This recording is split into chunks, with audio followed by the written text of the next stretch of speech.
I guess I'm saying hello to nobody right now because no one's watching right now. But then again, it's 3:42 in the a.m. on Wednesday, the 28th of September. And I'm going to talk about masks and mental illness. And as always, if you like my videos and you want to subscribe, feel free. And likewise, if you want to give it a thumbs up or share it out, you're more than welcome. Canada finally is getting rid of the last vestiges of the masking mandates. I believe the date is September 30th at midnight, so starting October 1. No one will be required to wear these on a plane or on a train. Finally, we're finally, I think, pretty much completely done with this nonsense. But with that being said, lots of people can't let go. They cannot let go of this, and to my mind, it's a phobia. It's a mental illness. And I'm just going to drop a couple of simple facts out. Firstly, before COVID came along, before March of 2020 or months before 2019, 2018, going back throughout history, human history, viral pathogens, bacterial infections, things of this nature have always been around. They're nothing new. They existed before COVID. They existed during COVID. And even if COVID miraculously disappeared tomorrow completely off the face of the earth, there would still be viral pathogens, bacterial infections, and the like. They would still be around. And likewise, there have always been vulnerable people in the population. There have always been individuals for whom a viral infection or a bacterial infection, there's always been an element of the population for whom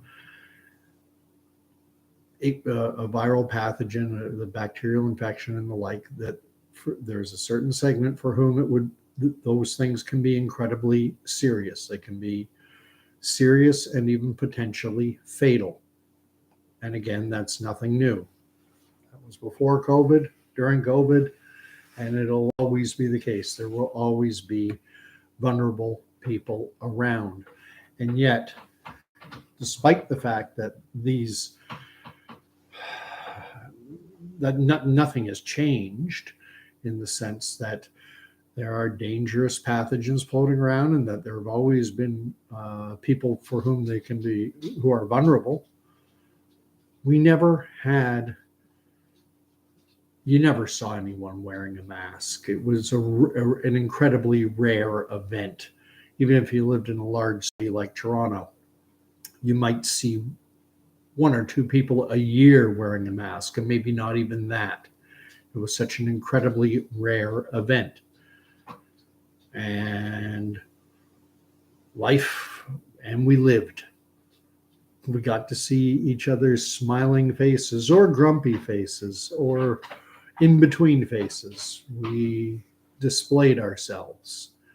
Now, even now, with all the masking nonsense going away, there are still a significant portion of the population who still walk around with one of these or a coffee filter or something, a piece of dirty cloth, sucking air through a dirty piece of cloth.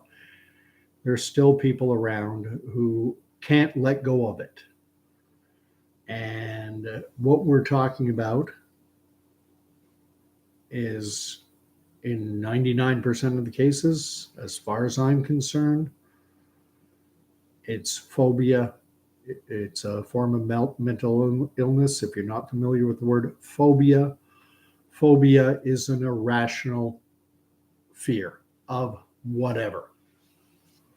An irrational fear of hydrophobia, irrational fear of water, agoraphobia, an irrational fear of open spaces or something like that. And there are all manner of phobias out there. If you're looking for something to be afraid of, you can find something. So if you want to be afraid of germs and viral pathogens, now, is it reasonable for a person to have a certain level of concern and not want to get sick?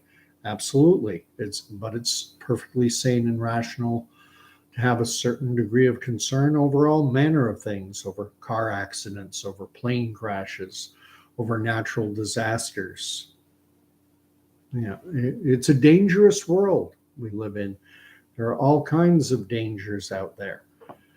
And are you going to be so afraid of living, or rather so afraid of dying, that you're willing to give up living? And it's disheartening to see the number, especially younger, healthy people, who have given in to this irrational fear.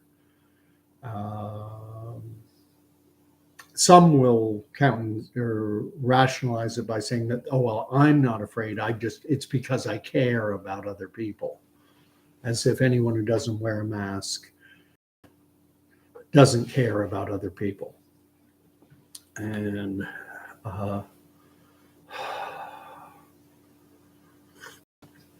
that's rationalization at its best.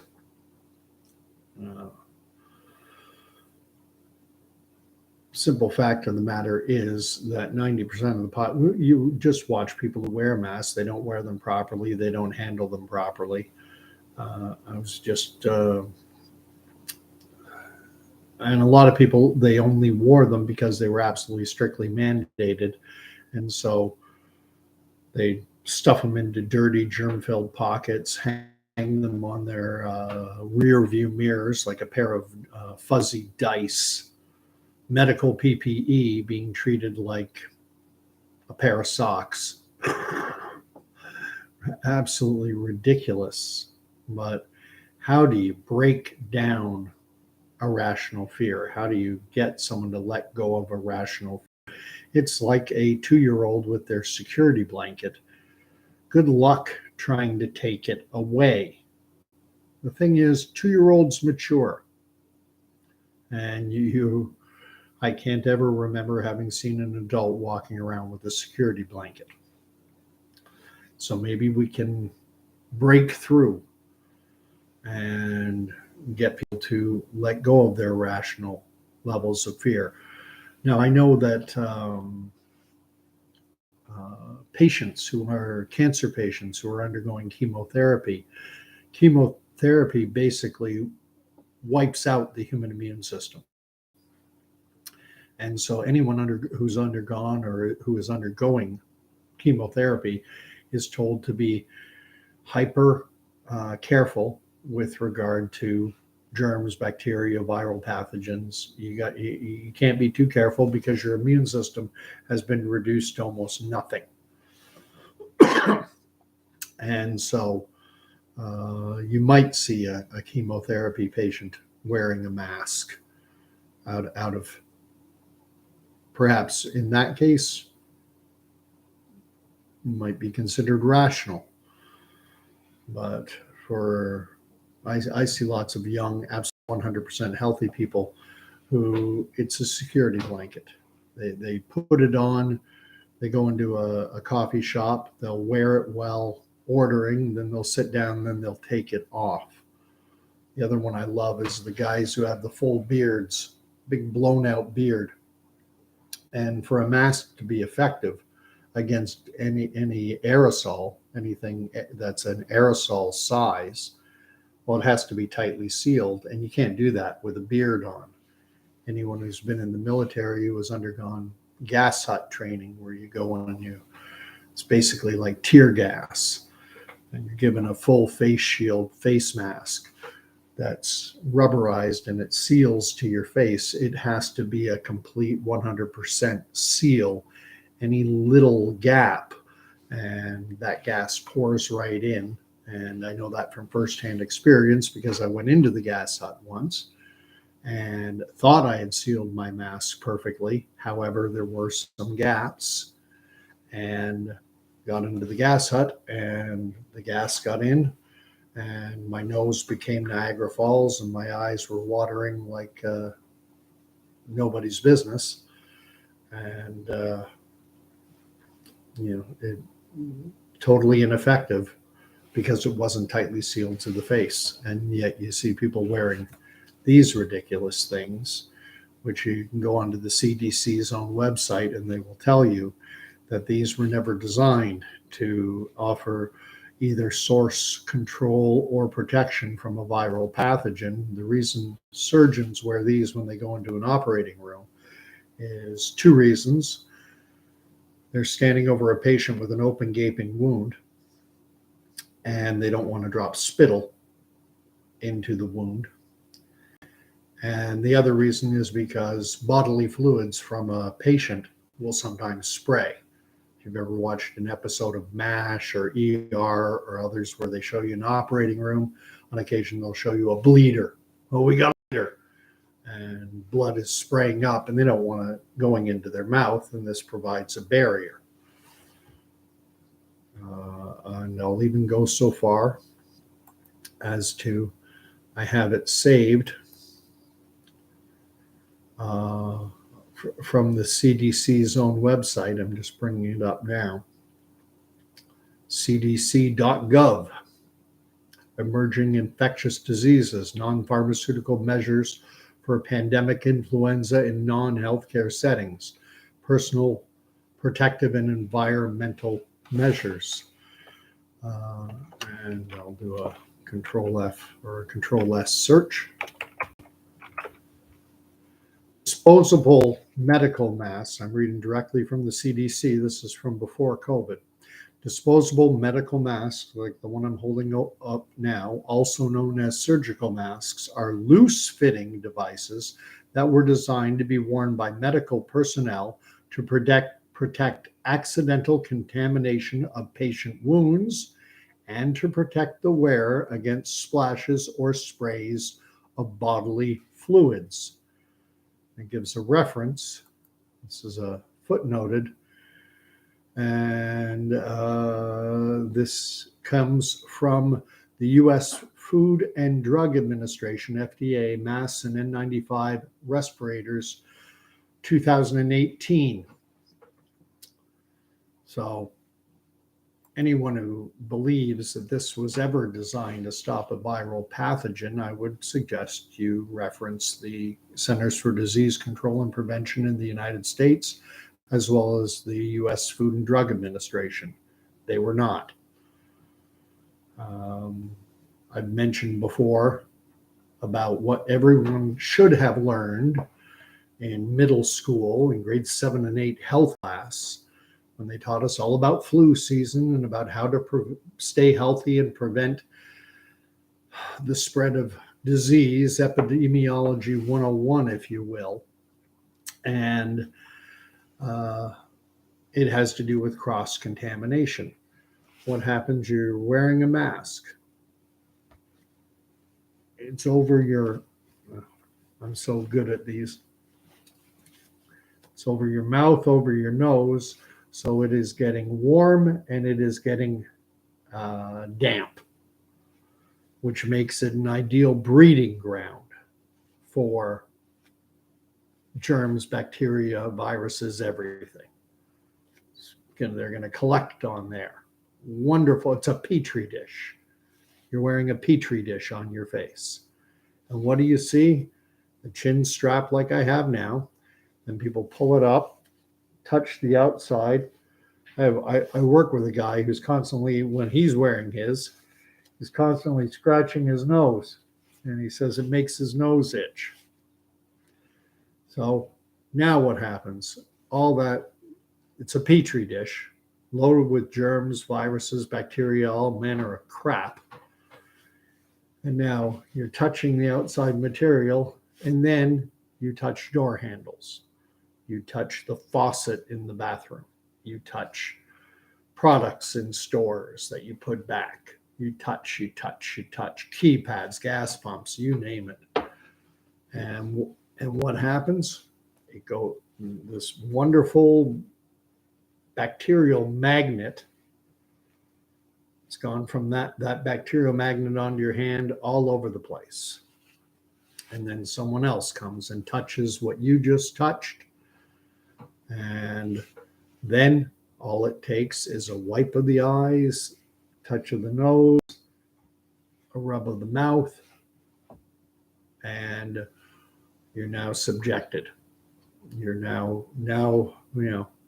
the only thing standing between you and infection is your immune system, whether assisted by a vaccine or not.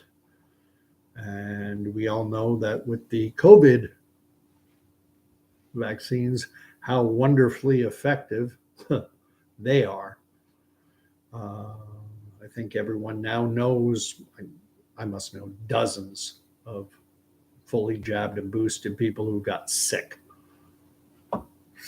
So, and you think this is going to stop it? Take them off.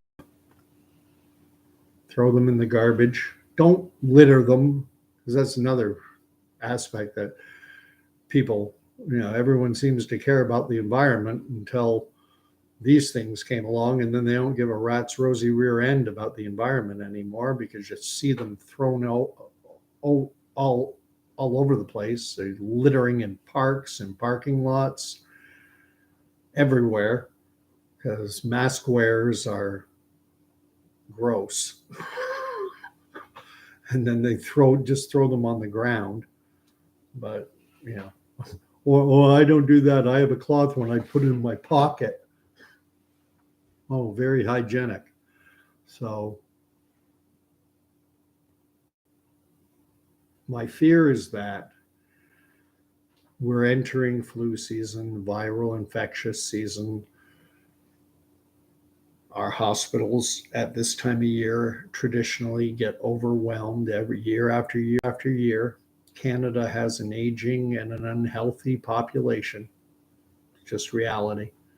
And so every year, starting in October, November, our hospitals get swamped. It was so bad before COVID that didn't even matter whether it was flu season or not. Our hospitals were routinely piling up patients in the hallways, because the healthcare system has not kept up with the demand from an aging and unhealthy population.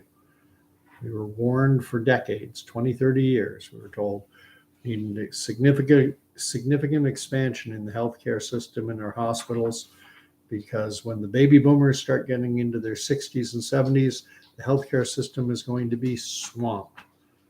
Well, baby boomers are now in their 60s and 70s and have been for a while, and our hospital system can't handle it, because COVID or no COVID, when people get older, we tend to get sicker. We tend to need healthcare services more. So my fear is that once, as we can fully expect, once hospitals become overwhelmed again, like they get overwhelmed every single year, 2018, 19, 17, then we're going to have the mentally ill mask lovers screaming for the rest of us to join in their mass hysteria. And I'm done with it.